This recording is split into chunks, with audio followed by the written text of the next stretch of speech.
Peace, good people. It's your man Lennox, aka Mr. High Gravity, aka Brutus, aka Suge Flight, and this is High Gravity Hip Hop's Craft Beer, Cannabis, and Culture, brought to you by According to Hip Hop. And today we're talking to Nappy Roots.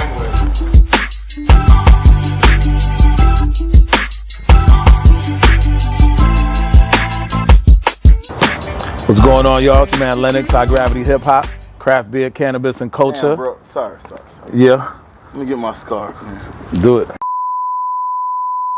What's going on, y'all? It's your man Lennox, High Gravity Hip Hop, Craft Beer, Cannabis, and Culture, brought to you by According to Hip Hop. We hanging out with my man Scales from Nappy Roots.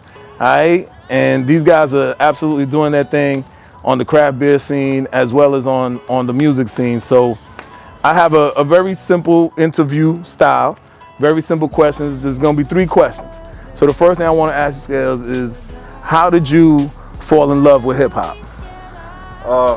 Just being a kid in the late 80s, man. Being a kid in the 80s, period. Like, hip hop came and it was like this new phenomenon that if you was my age, you just was so attracted to it. If you was a young, rebellious kid, like 95% of kids are, you was attracted to this new thing called hip hop. And I can remember Run DMC. Of course, we had Sugar Hill Gang like when I was real young. Mm-hmm. But and that was magical, cause I can remember begging my parents, "Okay, can we play this record now?" And it was that blue record with the little candy cane. Yeah. And that was a big memory for me. And then Run DMC shortly after. And you had to love it if you was a kid in the 80s.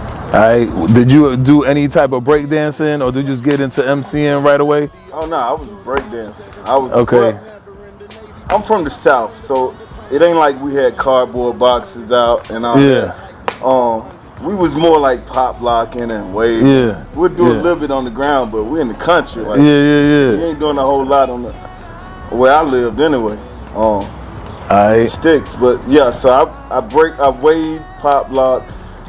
I was in love with breakdancing, like Breaking the movie, Beach. Yeah. Like we would watch that over and over just to see the little parts where they was breakdancing. That's what's up. So then, let's talk about how you fell in love with craft beer. Oh man, I think slightly different, but where I'm from, like it ain't a whole lot. Small town Georgia.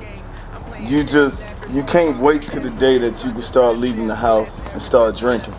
Like that's a checkpoint in your life, man. I'm 18 now. I can start hanging out, leave the house, and drink. So we've been drinking beer since I was a teenager. Just drinking beer, but it didn't come to like later when I went to college, man. By then I had already been drinking for a while, so I always wanted to be the guy in the room with a different type of beer than everybody else. Like everybody was coming in with this Louisville brewery that they had in Kentucky. It just came back called Fall City. It was like the cheapest beer you can buy in the 90s. It was like 99 cents for 40 ounce, $2 for a 6-pack. And my friends would come in the room with that. I would come in the room with a Corona or something, when nobody knew what a Corona was for real. And I just enjoyed that feeling of having a different beer than what everybody else had. And that kind of turned into me starting to look for different beers, looking for different kind of stuff to get into. And that was like the 90s, so it's evolved so much since then for me. All right, so I do got to follow up to that because as I understand it, you are also the catalyst for the brewing side of this. Is it true you kind of just figured out how to brew? Like you just decided you were gonna become a brewer? Oh, man, that's so much of the short of it. I can remember calling Skinny, like we was already going to breweries. Probably had been to 2 or 3 breweries at this time, probably 5 years ago. And we was hanging out at Monday night. We was starting to talk to them about making our first beer.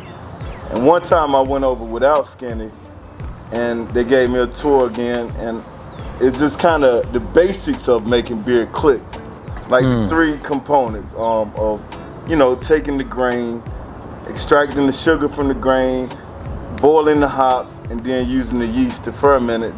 And that ain't how, that's how you make beer, the basics of it, but it's so much more to it than that.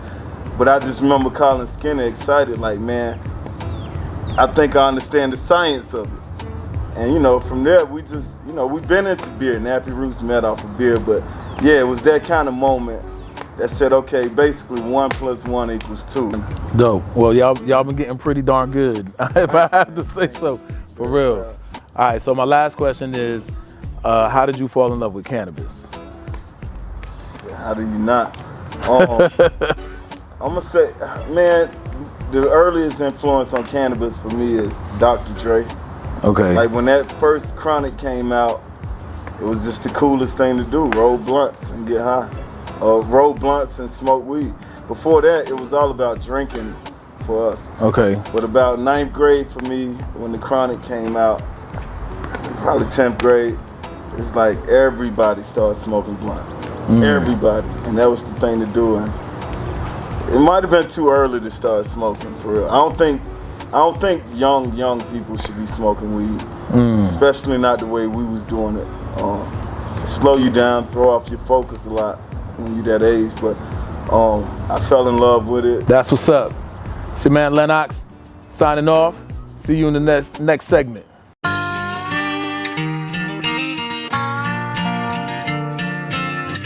It's a 5-star production. You know what I'm talking about? Life's good, but it definitely ain't easy. I'm sitting with my man Skinny from Nappy Roots, and we just got off the digital bottle share with our good friends at Crowns and Hops. Want to give them a big shout out. You know what I'm saying? This is gonna come out a little later, but we want to acknowledge that real quick. That was really a fun time hanging out with y'all. So shout out to y'all. The first question is, how did you fall in love with hip hop?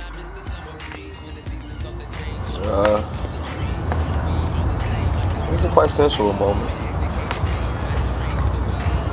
The lights were low, candles were lit. You went on a date, you used to love her, is that what you're saying? Treated me bad, brought me back into it. But I think, you know, through the evolution and the growth that I've had through my life, you know, I've had moments where I've really enjoyed, you know, what that artist is putting out and was able to get into that artist. And so, you know, he's the DJ, I'm the rapper, by all means necessary. Follow the leader. Long live the king. Those would be some that started me. License to Ill. Really, License to Ill was when I was really like, I gotta figure out how to get this from my mother's best friend had a son, and so we was kind of the same age, and he had the Beastie Boys tape. And we figured out how to put two radios together, hit play on one and record on the other, sync out the room, and let it play. You know, Goody Mob and Outkast, that was probably another moment that was like, oh shit. Wu-Tang, that was something that, you know, was like, damn, this shit is amazing. Nas, you know, Illmatic, and it was written probably gave me more of a boost to my own personal development, you know what I'm saying? Just listening to that and just riding around, you know, Scarface, Ghetto Boys, shit, man. EPMD, you got to chill. So much that contributed to my just growing up in adolescence. How did you fall in love with craft beer? We just fucking right now. Just get me fat. I love it though, like I do. I love being around it. I love the people that are coming to it. You know, I'm talking about, like, you know, us. The diversity in hip hop is where I stand on from that platform of the glass ceiling that everyone else is hitting. I want to stand on that platform for us and bring that to the table. And that's what I love about it, is that we're not even hip to it as a culture yet. And once we do, there's going to be so much attention and influence and just opportunities for people to learn about it and to, you know, go to school. You know, there's people that went to school for these things, but there's people that we know how to make crack. We took this shit and made crack. You know what I'm saying? Like, we can make anything. We can take a peanut and find 300 uses of it. And that's the part I lean on from it. And that's the part I love about craft beers, because there's so many different ways you can make beer. And so many different ways you can build your style and system to make beer. Just like music. You can build your studio your way, and you know how to work it, and you can make great music. And craft beer is just the same as making music to me. Every beer I make is a song. It might take me 3 weeks to make this song, just like it takes me 21 days to make a beer. Once that beer is out, people can consume it, they enjoy it. And I like that even more because you can't illegally download my beer. As we go around to the breweries, as I talk to brewers and owners, it's like I can talk to them and have a whole different conversation than someone who doesn't know about beer is going to talk to them about. And when they hear the level of knowledge and understanding that we have about beer, you know, I can just drop keywords like hydrometer and ABV and you know, the yeast profile and, you know, some other characteristics that might come in the off note. You're like, what? Wait, what? Right. You know, and that's just the general shit, just to get you to understand that I know what I'm talking about shit. We appreciate y'all for hanging out. Thank you so much, man, for spending. I forgot. Don't forget about it's Rona time. If you see this in the future, it's Rona time. So we not, you know, there's a whole lot of, that's why we got the fire and everything. My homie, dog. I love Look, you, mad love from over here. Okay? Likewise. Signing off, y'all. Peace.